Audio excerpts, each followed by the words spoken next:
La farmacogenética es una de las áreas muy interesantes de estudio aplicado eh, de del conocimiento genético molecular que se tiene de la población, particularmente de la población humana, para eh, tratar de presentar a los pacientes, a las personas que tienen algún tipo de problema, algún tipo de enfermedad, una una manera más eficiente de, de tratamiento que sea acorde a al genoma que manifiesta cada individuo, ¿ya? Eh, uno de los problemáticas que ha habido con siempre, desde siempre, con el tratamiento de los diversos tipos de enfermedades, es que lo que, lo que le funciona a un paciente no siempre funciona para todos los pacientes. ¿Ya? Entonces, hay algunos medicamentos que son bastante útiles para ciertos pacientes y que van a funcionar bien, pero para otros pacientes no les va a hacer nada y para otro grupo de personas incluso puede generarle efectos más perjudiciales que beneficiosos. ¿Ok? Eso tiene que ver con el hecho de que nosotros genéticamente no somos iguales. Ya hemos visto a lo largo de todo este curso que presentamos diferencias entre las secuencias genéticas. Nuestro genoma, si bien es muy parecido, tenemos genes iguales, los alelos no son exactamente los mismos y por lo tanto, si bien tenemos genes que hacen lo mismo, no lo hacen exactamente de la misma manera. ¿Ok? Y así como somos diferentes exteriormente, también somos diferentes interiormente, desde el punto de vista metabólico, fisiológico, etcétera, ¿ya?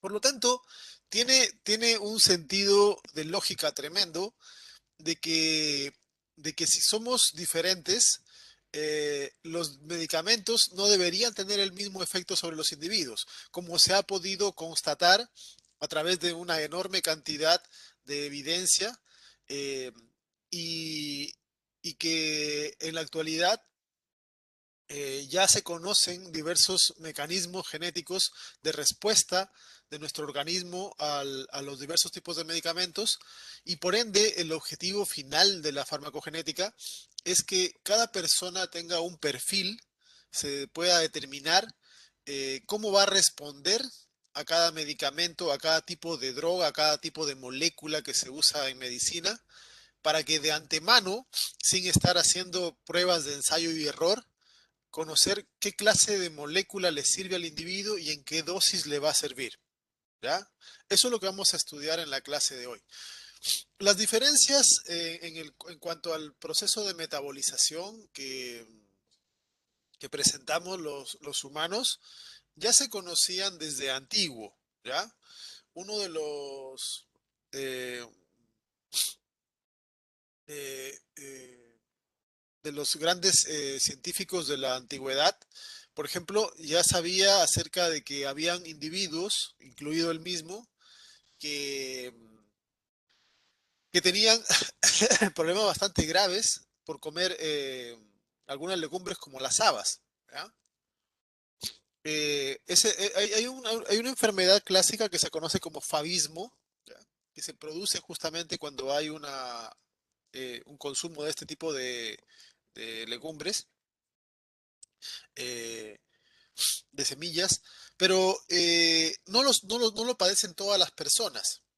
Son personas que tienen deficiencia en la enzima glucosa 6-fosfato deshidrogenasa. ¿Ya? Entonces, hay personas que tienen una variante de la enzima, que bajo condiciones estándar funciona bien, pero cuando se consume este tipo de moléculas tiene componentes que van a alterar eh, esa capacidad de la enzima y por lo tanto van a empezar a producir anemia hemolítica, ¿ya? Debilidad y una enorme cantidad de drama. Incluso puede llegar a morirse un individuo por esto. ¿Ya?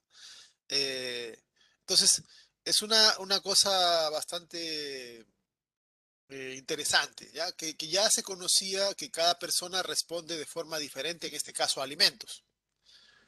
Los primeros estudios, ya un poco más formales y que dieron pie para empezar el estudio de la farmacogenética, fueron cuando un químico llamado Arthur Fox sintetizó la bueno, se llamó en ese entonces feniltiourea, ahora se llama feniltiocarbamida, ¿ya? El PTC. Eh, el punto fue, la historia es igual interesante, es simpática, porque él estaba trabajando en su mesón y estaba haciendo mezclas de componentes, ¿ya? Y más allá, en un mesón que estaba un poco más allá, estaba otro colega y le reclamó que fuese a trabajar a una campana de extracción porque el producto que había generado, que estaba trabajando, olía muy mal, tenía muy mal olor. Y él se sorprendió porque él no sintió ningún tipo de olor al producto, ¿ya? Eh, y bueno, empezó ahí una pequeña pelea en el laboratorio, que huele, que no huele, vinieron más gente, y resultó de que algunos sí eran capaces de detectar el olor del producto y otros no, ¿ya?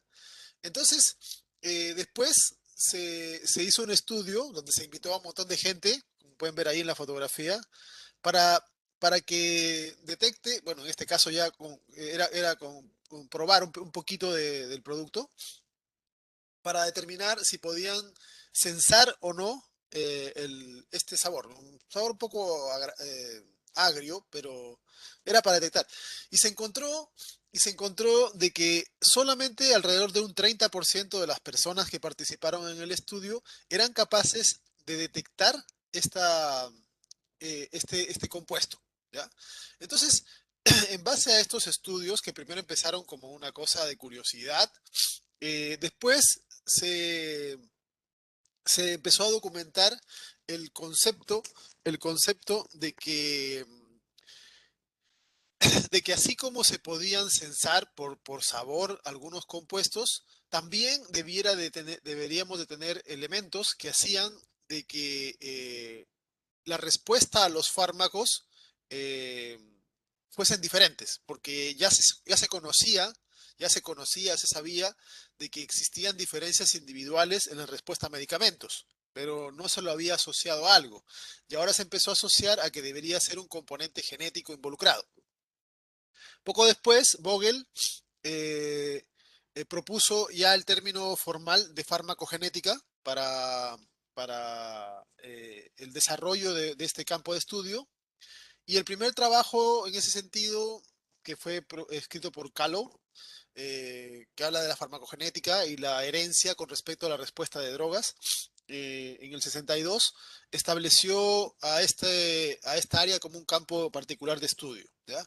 Y hasta la actualidad se han venido haciendo diversos tipos de trabajos en numerosas áreas que han venido a generar un panorama más coherente con respecto a cómo nuestro organismo procesa los diferentes medicamentos que incorporamos. Ustedes más adelante van a hablar, eh, eh, van a tener cursos donde van a desarrollar diversos tipos de medicamentos y su modo de acción, ¿ya? Y ahí van a poder explayarse en detalles de funcionamiento. Nosotros vamos a dar algunos ejemplos en esta clase acerca de cómo nuestro cuerpo responde, qué es lo que se hace cuando un medicamento ingresa al cuerpo, cómo reacciona, etcétera. Y las diferencias, y en qué se deben las diferencias, ¿ya? Entonces, el objetivo de la, el objetivo de la farmacogenética se estableció rápidamente como el de optimizar el tratamiento de las enfermedades, pero a nivel individual, ¿ya? Si cada individuo presenta respuestas diferentes, lo lógico sería de que la dosis aplicada o el tipo de molécula aplicada debiera ser diferente y específica para cada individuo. Eso en la búsqueda de ir hacia un futuro donde la terapia personalizada podría representar menores riesgos eh, de efectos secundarios o de problemáticas en la salud, ¿ya? Comparando la farmacogenética con la medicina tradicional que se basa en el ensayo y el error, vamos a encontrar de que cómo se ha, clásicamente, cómo se produce un nuevo medicamento. Bueno, hay, eh, cuando se quiere producir una nueva medicina, un nuevo medicamento, eh, primero se revisa el arsenal de cosas que se conocen.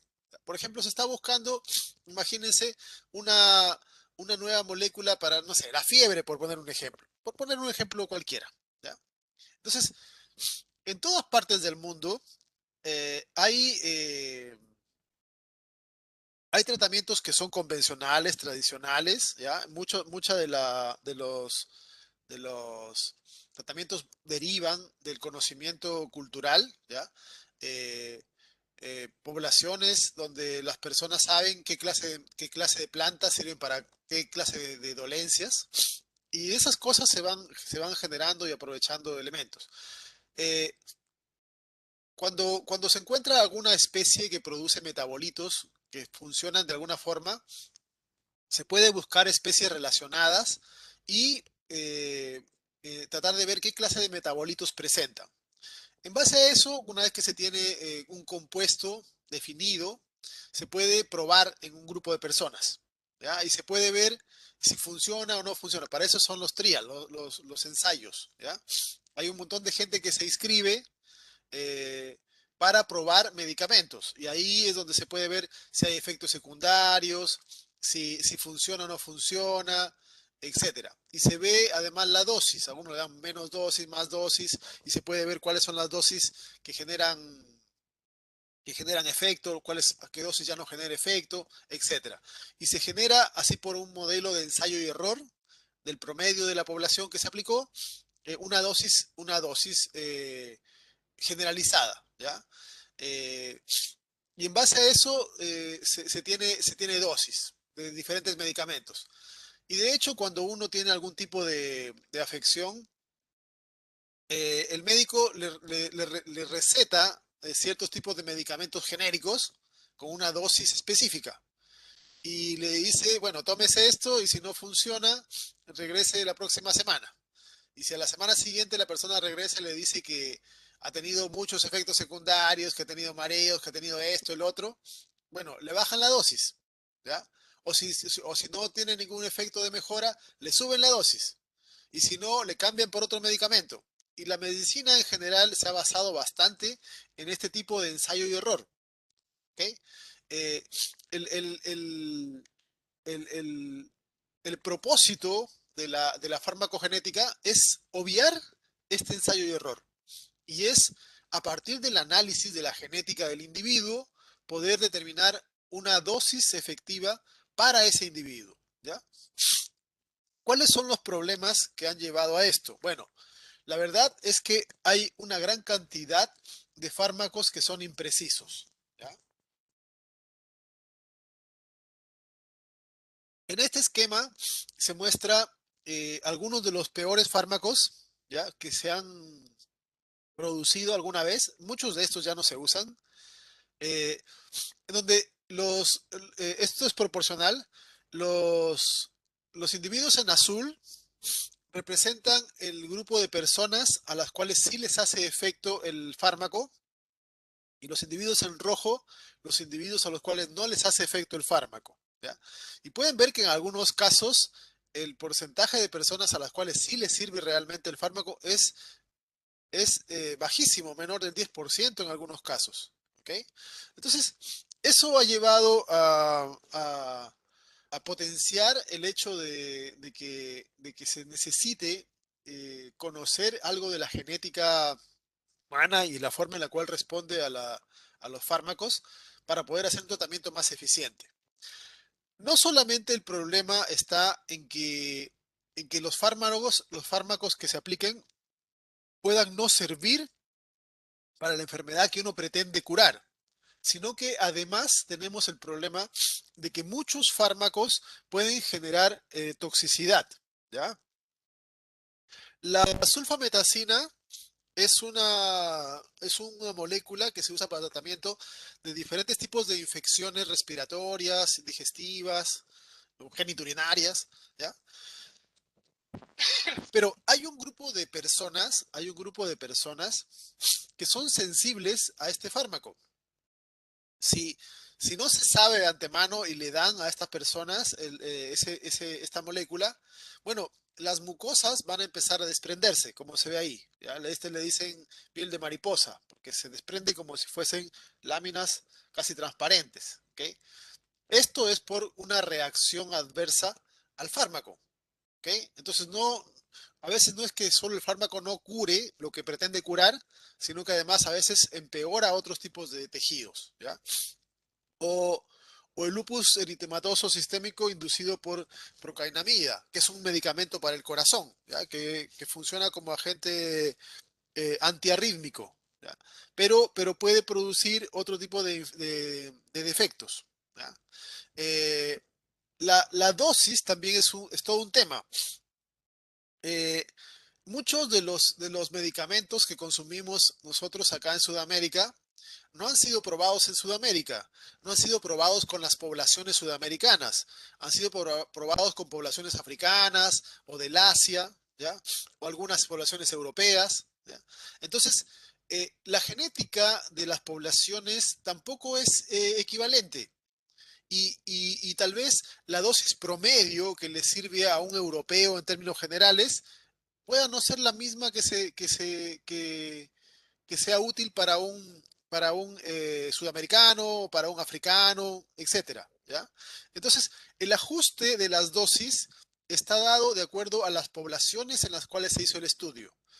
Y muchas veces esas poblaciones no son representativas de toda la población mundial, ¿ya? Todo esto nos lleva a que en realidad la eficiencia terapéutica de las diferentes drogas suele ser menor al 50%, ¿ya? En la práctica vamos a encontrar de que, de que en diferentes tipos de enfermedades, ahí pueden ver desde el área oncológica, ¿ya? Hasta esquizofrenia y analgesia, ¿ya? Vamos a encontrar de que la tasa de eficiencia de efecto real de una droga a veces puede ser tan baja como un 25%. ¿Ya? Es decir, apenas a uno de 4 pacientes en términos generales podría serle útil. Eh, de esta manera es que conociendo la genética de la población, uno podría separar para ciertos tipos para cada enfermedad en particular, uno podría separar a los pacientes en grupos diferentes de acuerdo a su efecto en al efecto del fármaco sobre el individuo, ¿ya?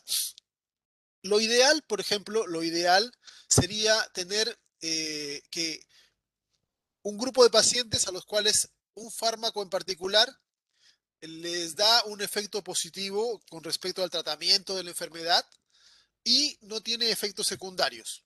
Eso sería la condición ideal, ¿ya? Eso sería el grupo. Entonces, si uno dentro de una población determina una persona si pertenece a ese grupo, puede darle el medicamento sin mucho problema. Eh, otro grupo de personas podrían ser de que el fármaco no es beneficioso y no es tóxico, ¿ya? Entonces sería como estar tomando un placebo, sería como estar o homeopatía, qué sé yo, ¿ya? El fármaco no hace nada esencialmente, porque no reacciona, no interacciona en general con el cuerpo, ni para bien ni para mal. Otro caso podría ser de que sí, el fármaco funciona, pero tiene efectos secundarios, o sea, tiene cierto grado de toxicidad que eso ya empieza a ser peligroso, porque ahí se tiene que ver el costo-beneficio, qué tanto bien le hace, qué tanto mal le hace, ¿ya? O por ejemplo, que el fármaco, el peor de los casos es que el fármaco no sea beneficioso y que por el contrario tenga efectos secundarios mayores, ¿ya? Entonces sería tóxico y no beneficioso. Entonces, para cualquier, para cualquier medicamento que se les ocurra, nosotros nos vamos a encontrar con que la población general de humanos se puede separar en esos cuatro grupos. Un grupo al que sí le sirve y no le hace daño. Un grupo al que no le sirve, que tampoco le hace daño, no le hace nada.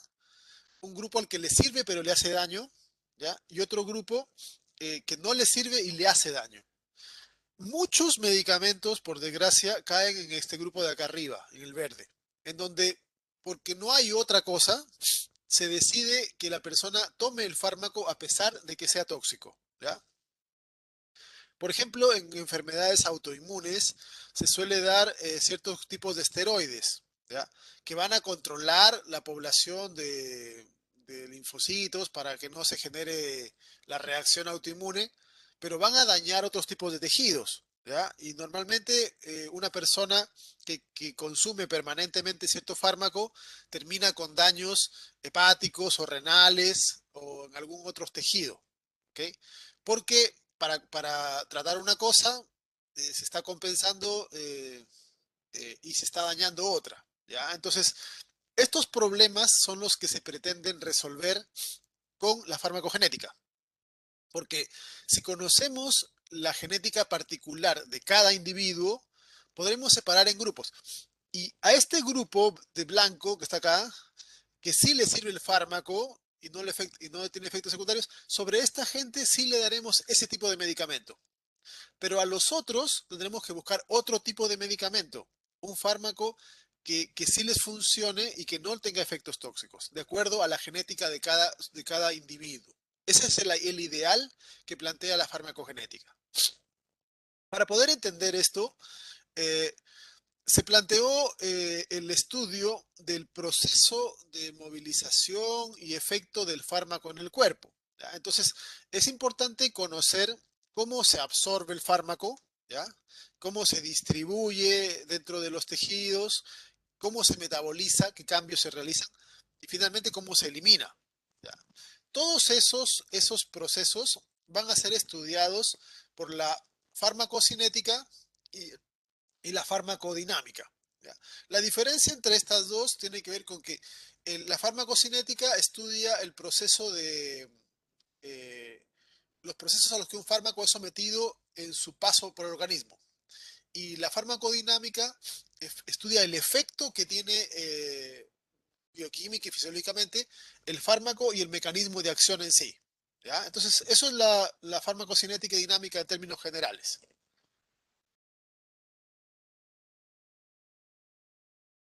Eh, Los blancos importantes de estudio, entonces, para la farmacogenética han sido primero cómo se absorbe el fármaco. Pueden haber diversos tipos de rutas, vamos a ver un poquito después. Eh, ¿Cómo llega el fármaco hasta la sangre? Porque generalmente es por la sangre por la cual se distribuye, ¿ya? Y luego, dentro de la sangre, ¿cómo se moviliza? Recuerden de que tenemos diversos tipos de barreras, láminas basales, etcétera, de modo de que tenemos que analizar a qué tejidos llega ese tipo de droga. ¿Ingresa al cerebro o no ingresa? ¿Ingresa a ciertos tejidos o no? eh, ¿Cómo se excreta? ¿Ya? Eh, ¿Cómo se metaboliza? ¿Qué clase de receptores se utiliza?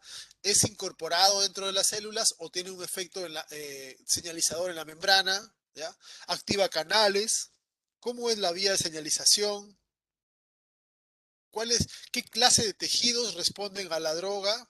¿Ya? Etcétera. Y eso, ¿qué efectos tiene? Y si los efectos van a ser relacionados con el arreglo de una ruta o una señal fisiológica que está dañada, o van a tener efectos además en otras rutas que no tienen nada que ver y que van a ser alteradas, generando toxicidad. ¿Ya? Entonces, todos ese tipo de cosas son las que han tenido que ir analizándose para entender este tipo de diferencias. ¿Ya? Se ha encontrado en ese sentido de que hay diferentes tipos de factores, y en este caso una de las cosas que complica el análisis en términos generales, eh, diversos factores que influyen en la respuesta individual a un fármaco de un individuo, ¿ya? Hay factores que son intrínsecos, que son del individuo, que nace con él y que están implicados o de las características generales que presenta el individuo, que no pueden cambiarse mayormente, como son la edad, ¿ya? Eh, el metabolismo de un recién nacido es diferente al de un niño, diferente de un adulto, de un anciano, etcétera. ¿Ya? Eso imagino que lo tienen claro. Eh, un adulto podría responder metabólicamente a ciertos fármacos que un bebé no puede hacerlo, porque su bioquímica del hígado aún no ha procesado, aún no ha generado ciertos tipos de enzimas. Recuerden de que la expresión génica va variando con la edad, ¿ya? Por lo tanto, eh, hay momentos en que un individuo puede estar mejor preparado o tener ciertas capacidades de metabolizar fármacos, en otras no, y en base a eso podrá tener diferencias. También con respecto a la senectud, en un anciano que tiene un metabolismo más lento, probablemente la metabolización de los fármacos se haga también de igualmente más lenta, y eso condiciona de que deberían darse dosis diferenciadas, ¿ya? Entonces, la edad es importante porque como tenemos expresión génica diferente, tenemos metabolismo diferente, la capacidad de poder procesar fármacos va variando con la edad. El sexo también tiene que ver. Eh, hay porque como tenemos diferencias hormonales, en caso de hombres o mujeres, y hay procesos metabólicos que dependen de las hormonas, la respuesta va a ser también diferenciada. Hay fármacos que interactúan con drogas o con hormonas o con otros tipos de moléculas relacionadas con el sexo, y por lo tanto también tiene que ser tomado en cuenta, ¿ya? El peso, la etnia también van a ser importantes. Eh, el peso se correlaciona con el metabolismo también, el grado de acumulación de grasas, que va a afectar el tráfico de metabolitos, la capacidad de captación, el tiempo de procesamiento, ¿ya? Y las etnias también, ¿ya? Hay grupos étnicos que tienen ciertas genéticas, que por lo tanto tienen mayor predisposición a cierto tipo de metabolismos, otros a otros, etcétera, ¿ya? Presentar otros tipos de enfermedades asociadas, cambios fisiológicos, embarazo, lactancia, etcétera. Los factores extrínsecos, los factores extrínsecos tienen que ver con cosas que se pueden cambiar, ¿ya? Pero, pero a veces tampoco no es tan fácil hacerlo, pero se pueden hacer. El estado nutricional. Una persona que tenga una mala alimentación, eh, probablemente va a tener una forma de procesar medicamentos diferente a una persona que tiene una alimentación más balanceada, ¿ya? Eso va a afectar también su respuesta al medicamento. Los hábitos de vida, por ejemplo, el tipo de dieta, el ser o no fumador, el consumo de alcohol, de otros tipos de drogas, también son importantes porque todo, eh, la- el- los alimentos que consumamos o las drogas recreativas que uno utilice, alcohol, tabaco, lo que sea, también van a ser metabolizados por los mismos tipos de hormonas que procesan, perdón, por los mismos tipos de enzimas que procesan a los medicamentos, y por lo tanto puede haber interferencia entre ellos, ¿ya? El ambiente también es importante. Eh, la temperatura del ambiente, nuestro metabolismo no es igual en verano que en invierno, ¿ya? El grado de humedad, la contaminación ambiental, etcétera, etcétera. Entonces, no es tan fácil el poder determinar con precisión una dosis exacta para un individuo. Se puede hacer, pero toma harto estudio, toma harto trabajo, ¿ya? Y hacerlo para tantos millones de gentes que están enfermas es complejo, y esa es una de las principales complicaciones que tiene la farmacogenética. Sin embargo, de todos los factores que condicionan la respuesta diferencial, tanto intrínsecos como extrínsecos, uno de los más determinantes y que se ha podido estudiar con más clarificación porque es algo que está ahí y se puede analizar, son justamente los genes, ¿ya? Que es el principal blanco de estudio de la farmacogenética, ¿ya? Para que les quede claro. Entonces, en la farmacogenética se estudian todas las diferencias y todos los factores que generan la respuesta diferencial, cómo afecta la edad, el peso, etcétera. Pero uno de los enfoques principales justamente está dado en la diferencia genética, que es lo que nos interesa a nosotros también considerar. Dentro de los determinantes genéticos que presenta un individuo, vamos a encontrar que uno de los mayores diferencias que encontramos entre individuos y que dan respuesta a, al tema de que se responda de manera diferente al medicamento son a nivel genético los SNPs. ¿Ya? Si ustedes recuerdan, los SNPs son polimorfismo de nucleótido simple, pequeñas variaciones de una o de pocas bases. ¿Ya? Y esas pequeñas variaciones se ha encontrado de que marcan harta diferencia, porque eso va a hacer de que una enzima funcione mejor o peor eh, en cierto grado. No necesariamente que funcione o que no funcione, pero pequeñas diferencias pueden darle una capacidad bastante marcada de respuesta enzimática a los individuos, ¿ya? Eso se traduce en la capacidad posterior de otros fenómenos como la expresión o sea, recuerden de que no solamente importa el gen, sino que importa cómo el gen se transcribe y cómo se produce la proteína, etcétera, etcétera, ¿ya? Entonces, dentro de las, dentro de los principales elementos que se han analizado y que se han revisado en la farmacogenética, tenemos los SNPs, los polimorfismos que han ido acumulándose a lo largo del proceso evolutivo, y ahora que somos tantos millones, vamos a poder encontrar de que esos tipos de polimorfismos dan respuesta a diferentes eh, cambios que uno puede encontrar tanto en la parte de la farmacocinética del proceso, que tiene que ver con la absorción y distribución, o con la farmacodinámica, ¿ya? Eh, en los humanos vamos a encontrar que hay una enorme cantidad de polimorfismos que ya se han encontrado, ¿ya? Que ya se han encontrado, se han validado y se conocen. Y de hecho, como vamos a ver más adelante, en la actualidad ya se puede hacer análisis genéticos para los individuos y de hecho se hace en algunos países, pero el costo es todavía más o menos elevado, por lo cual no se aplica en términos generales a toda la población.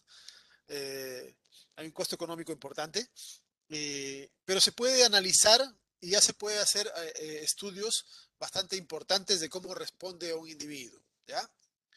Eh,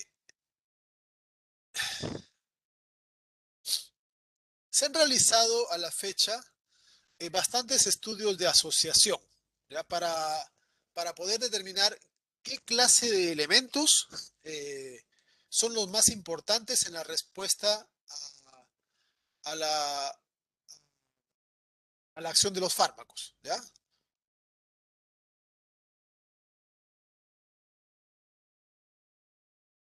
Dejando de lado, como ya les dije, toda la parte ambiental y enfocándonos en la parte de genética, la mayor parte de los diferencias polimórficas se han encontrado en genes involucrados en la acción directa, directa o indirecta de los fármacos, ¿ya? Es decir, diferencias en los receptores. Tiene sentido. Los fármacos tienen un efecto sobre las células y si la célula tiene más receptores o los receptores se acoplan mejor a los fármacos, el efecto será mayor o será menor, ¿ya? Las enzimas, la capacidad de procesamiento del fármaco. Si la enzima que presenta un individuo tiene más afinidad, lo procesará al fármaco más rápido. Si la enzima tiene menos afinidad, el procesamiento será más lento. Por lo tanto, el efecto también será diferente, ¿ya? Los transportadores de fármacos, ¿ya? Y así, esos son los principales genes que se ha visto que presentan diferencias que marcan qué tan bien o mal responde un individuo a los medicamentos, ¿ya? Entonces, con el desarrollo de la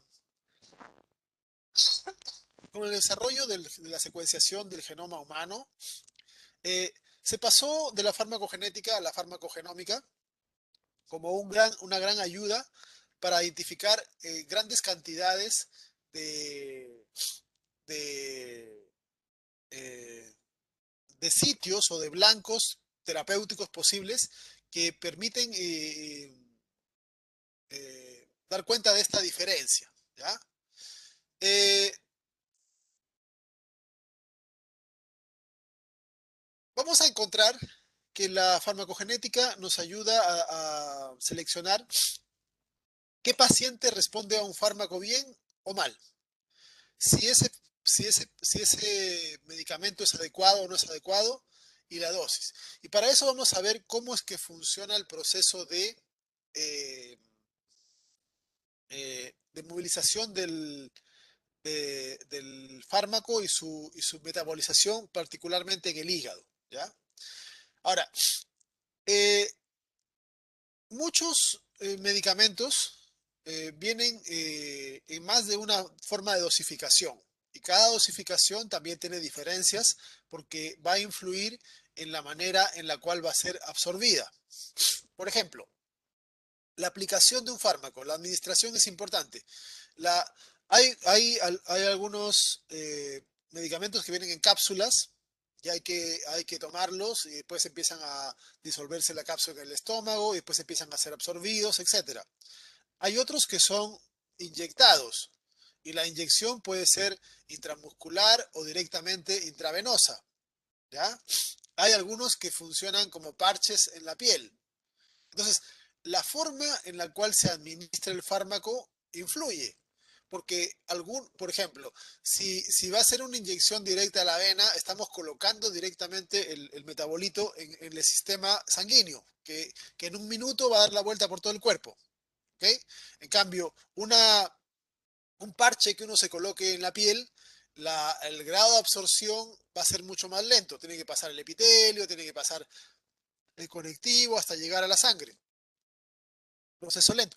El de una cápsula va a ser mediano, de que llegue la cápsula, se deshaga, se absorbe en el intestino, pase a la sangre. Hay variación entonces en la velocidad de absorción. También tiene que ver dónde se absorbe, ¿ya? ¿Dónde se absorbe? Eh, si se absorbe en las mucosas, ¿ya? Si tiene que colocarse directamente en la sangre, si por la piel, etcétera. Eh, si el metabolito es transportado de forma activa o de forma pasiva, cuál es la capacidad de absorción. Hay algunos fármacos que se absorben poco en el intestino. Entonces uno toma una cápsula y en realidad como la mitad del medicamento no ha sido absorbido y va a ser después eliminado. ¿Ya? Entonces, eh, también son consideraciones que hay que tener al momento de la dosis. No solamente importa la dosis total, sino la dosis efectiva. ¿Ok? Eh, Importa si es que el metabolito se deposita o no. Hay algunos medicamentos que van acumulándose y por acumulación pueden generar toxicidad. Si uno consume ciertas cosas, sobre todo de naturaleza lipídica, se pueden ir almacenando en los cuerpos grasos, ¿ya? En las zonas grasas del cuerpo. Y por lo tanto, bajo ciertas condiciones, como cuando la persona, no sé, tiene un bajón de peso o lo que sea, salen y se aumenta y se genera un estado agudo de toxicidad. ¿Ya? Entonces, son un montón de consideraciones que uno tiene que tener para poder evaluar eh, un medicamento. ¿Ya? Toda la parte de excreción también es importante. Se excreta en las heces, se excreta en la orina, se excreta en la respiración, hay más de una forma de excreción. Tiene que ser metabolizado para ser excretado, hay que cambiarlo, hay que solubilizarlo, hay que combinarlo o conjugarlo con otra cosa, ¿ya? Etcétera. Entonces, en base a eso, uno puede encontrar que existen una enorme cantidad de factores involucrados en la respuesta al fármaco. De los factores genéticos, vamos nosotros a desarrollar 5 tipos de blancos de estudio principales que son los trabajos que más se han hecho en términos generales con respecto a la farmacogenética, que tienen que ver, uno, con las enzimas que metabolizan los fármacos, que vienen a ser una de las más importantes formas en las cuales muestran la diferencia en la respuesta del individuo, ¿ya? Proteína de transporte, receptores, etcétera. Bueno, empecemos con las enzimas que metabolizan los fármacos. La mayor parte de estas enzimas son enzimas del hígado, ¿ya? Y vamos a encontrar de que se realizan dos tipos de reacciones, de fase 1 y de fase 2. Las reacciones de fase 1, todo esto en general es en el hígado, ¿ya? Las reacciones de fase 1 se conocen como reacciones sintéticas, ¿ya? E implican tres tipos de reacciones. Oxidativas, bueno, si pueden ser de oxidación o de reducción. A veces el metabolito se oxida, a veces se reduce, pero siempre hay un proceso de esos, enzimas de oxidorreducción o enzimas de hidrólisis. ¿Ok? Y en la segunda etapa, ¿ya? Que puede ocurrir de manera consecutiva o puede ocurrir de manera posterior, ¿ya? Entonces, piensa en esto. El metabolito el fármaco llegó a la sangre. En la sangre llegó al hígado. Y en el hígado se hace una reacción de fase 1, ¿ya? Por ejemplo, se oxida. Una vez que se oxida, el fármaco sigue su camino, sigue por la sangre y se pasea por los tejidos y tiene un efecto en los tejidos, ¿ya? Y después, cuando regrese otra vez al hígado, se puede hacer una reacción de fase 2, ¿ya? Por eso se llaman reacciones de fase 1 y fase 2. A veces son secuenciales, ¿ya? Eh, pero a veces ocurre de que va a varias vueltas en el cuerpo el metabolito antes de ser eliminado. Ahora, las reacciones de fase 1 y fase 2, en las reacciones de fase 1 pueden servir para cambiar la actividad del fármaco. Es decir, algunos de los fármacos que nosotros consumimos, algunos de los medicamentos, vienen en un estado inactivo. ¿Okay? Es decir, así como llegan, no sirven. Y tienen que pasar por el hígado para que el hígado los cambie, ya sea que los oxide o les corte un pedazo o los reduzca, y ahí pasan a su estado activo. Entonces, después de que pasan por el hígado y se activan, se mueven por el cuerpo, tienen el efecto que deberían tener, y cuando regresen al hígado nuevo, hacen una reacción de fase 2. Y en la reacción de fase 2 es conjugación. Aquí esta reacción en general ya es para eliminar, porque en esa reacción le pegamos algo que lo hace muy soluble y con mucha facilidad a ser eliminado en la orina después, ¿ya? Le pegamos un grupo acetil o el ácido glucurónido, un sulfato, un metilo, ¿ya? Lo combinamos con algo, por eso es conjugación. Las reacciones de conjugación en general son reacciones que le quitan la actividad metabólica. Las reacciones de síntesis, muchas son de activación, ¿ya? Muchas son de activación, la mayoría, pero algunas son de desactivación. Es decir, si bien algunos medicamentos venían inactivos y se activan en el hígado, otros vienen activos, ¿ya? Vienen activos. Y cuando pasan por el hígado, se inactivan al oxidarse o al hidroxilarse, etcétera, ¿ya? Ahí van a inactivarse y al inactivarse ya no tienen el efecto que deberían y después de inactivarse van a conjugarse para ser eliminados, ¿ya? Algunas moléculas tienen actividad antes y después de la reacción de fase 1, pero su actividad puede ser diferente. Es decir, antes de la actividad, antes del cambio, antes de la hidrólisis, por ejemplo, tienen un tipo de actividad y después de la hidrólisis tienen otro tipo de actividad. Que a veces puede ser que las dos sean útiles, a veces solo una de las dos, ¿ya? Eh, y además, durante este cambio, en donde se activan los metabolitos o donde se cambian de acción los metabolitos, pueden generar elementos de cierta toxicidad, ¿ya? Entonces, en términos generales, podemos decir que eh, los fármacos pueden llegar a nuestro cuerpo en formas activas, o sea, ya funcionales, o formas prefuncionales. Y en la fase uno en el hígado van a ser transformados. Los que son inactivos van a pasar a formas activas, ¿ya? Los que ya tenían actividad, algunos serán inactivados, otros cambiarán de actividad, ¿ya? Y esos en general tienen la mayoría, siguen teniendo algún tipo de actividad farmacológica o algún tipo de efecto en el cuerpo. Pero ya cuando se hace la fase 2, normalmente al combinarse con otra cosa, los metabolitos pierden su actividad y luego van a ser eliminados vía renal principalmente, ¿ya? A veces pueden ser eliminados junto con la bilis hacia las heces, para que se, o sea, hacia el intestino para que se eliminen en las heces, ¿ok?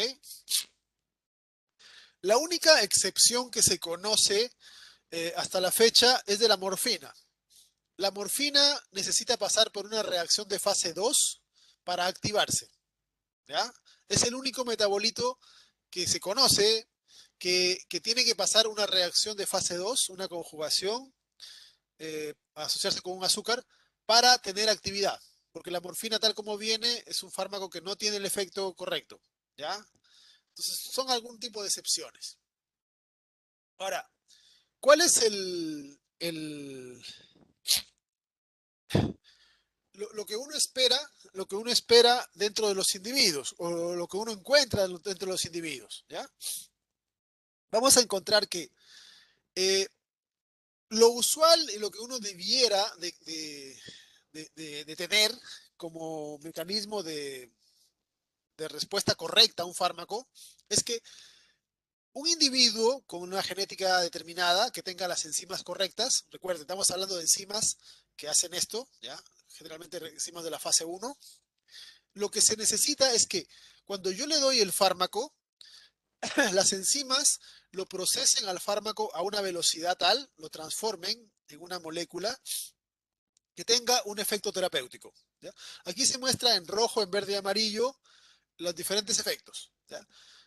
Si está en amarillo, si el nivel está en amarillo, significa que el fármaco no hace nada, no funciona. En verde está en el rango que sí funciona. Y en rojo ya estaríamos hablando de un rango tóxico, ¿ya? Entonces, para una persona que tenga, no sé, unas enzimas que trabajen a cierta velocidad, la dosis que yo le voy a dar hará de que se transforme el metabolito en la forma activa con la velocidad suficiente para mantener un efecto terapéutico importante. Si es que, si es que yo tengo una persona que en lugar de tener, por ejemplo, dos enzimas, tiene tres enzimas, imagínense que en este individuo hubo una duplicación de genes, ¿ya? O aquí se muestra tres como un ejemplo. O podría ser de que tiene dos nada más, pero que sus enzimas son más eficientes que las enzimas de un individuo promedio. Entonces, lo que yo tendría es un fenotipo de metabolizador ultra rápido, porque lo que hace este de acá es que ya sea porque tiene más enzimas o porque tiene enzimas más eficientes, va a transformar el metabolito más rápido. ¿Ok? Entonces, al transformar el metabolito más rápido, eh, rápidamente transforma y luego se degrada. ¿Por qué razón? Porque recuerden de que la fase uno, la fase 2, en la fase uno se activan y en la fase 2 se inactivan. Si el metabolismo es rápido, ¿ya? Eh, va a ser eliminado con mucha más velocidad el compuesto. En este caso, en el metabolismo que se considera como eficiente, eh, tenemos de que eh, la dosis le dura las horas que uno necesita. Por ejemplo, la mayor parte de medicamentos de dosis uno se establece como para ser dadas en rangos de 6 horas o 8 horas. Si ustedes toman, no sé, un antibiótico, el médico le dice, tómese esto cada 8 horas, o a veces cada 6 horas, o a veces cada 12 horas, ¿ya? Pero eso es un estándar, eso es un estándar, y cada persona puede funcionar diferente. En una persona que funcione de acuerdo al estándar, yo tendría de que si le doy el antibiótico, esa persona en su cuerpo, en su hígado, se activa el antibiótico y dura en su cuerpo casi las 8 horas. Poquito más, poquito menos. ¿ok? Por lo tanto, le va a servir porque va a tener en su cuerpo antibióticos circulando 8 horas. En cambio, esta persona que es metabolizador ultra rápido, en 4 horas ya, ya degradó todo el antibiótico. Entonces, hasta la siguiente dosis va a pasar un tiempo sin antibiótico en su cuerpo. Entonces va a estar protegido, va a estar combatiendo la infección 4 horas y 4 horas no. Eso es poco eficiente. ¿Qué es lo que deberíamos hacer con esta persona? Bueno, o le aumentamos la dosis o le damos más seguida la dosis para que pueda tener el efecto terapéutico durante todo el periodo de tiempo. Si tenemos una persona que, por ejemplo, tiene una actividad reducida, ¿ya? Por ejemplo, se hace la transformación del metabolito en una forma activa, ¿ya? Pero se lo degrada muy lentamente. Entonces, como se degrada de manera muy lenta, ¿ya? Cuando llegue el momento de la siguiente dosis, igual en este caso cuando son muy lentos, ¿ya? Vamos a encontrar de que todavía le queda compuesto. Entonces, si yo le doy a las 8 horas otra dosis, voy a estar induciendo toxicidad, porque todavía le queda de la dosis anterior, todavía no he terminado de degradarla, todavía no he terminado de eliminarla. Y si es muy lento, incluso con la primera dosis ya se empieza a generar una toxicidad, ¿ya?